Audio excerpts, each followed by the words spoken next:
Hey, I'm Farmer Cedric, and I have a question. What is taste? Taste is basically a bundle of different sensations, sometimes good and sometimes bad. The tongue is covered with thousands of small bumps called papillae, which are visible to the naked eye.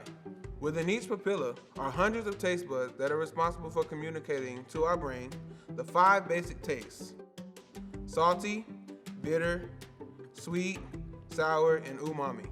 First, let's talk about salt. Salt draws out already existing flavors. Salt is a staple seasoning, although it's better to undersalt than oversalt. Too much salt can cause unwanted health problems such as high blood pressure. Let's move on to bitter, one of the most sensitive of the tastes. Many people perceive it as being unpleasant, sharp, or disagreeable, but it is sought after to remove overwhelming sweetness in a dish.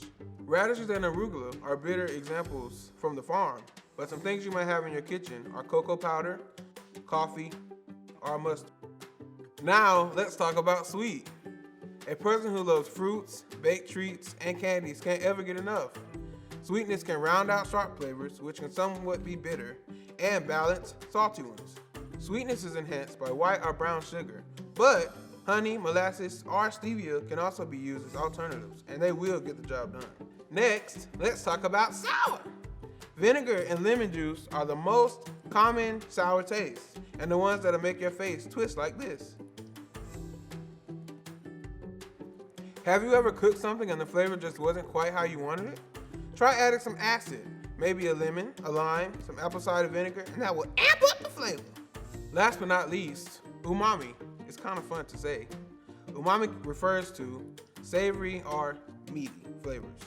I say meaty in quotations because there are lots of foods that are not meat that have these same characteristics, such as soy sauce, mushrooms, and Parmesan cheese. Umami adds intensity or flavor to a dish. Sometimes hard to describe, but always welcome. As you continue your journey in the kitchen, you'll become more and more familiar with each of these tastes. Cooking is all about balance. Sometimes you may not have 5 of the different tastes, but you'll have 2 or 3. The next time you try something that you created and it's a little off, try using your knowledge of the 5 basic tastes: salty, bitter, sweet, sour, and umami. And until next time, stay seasoned.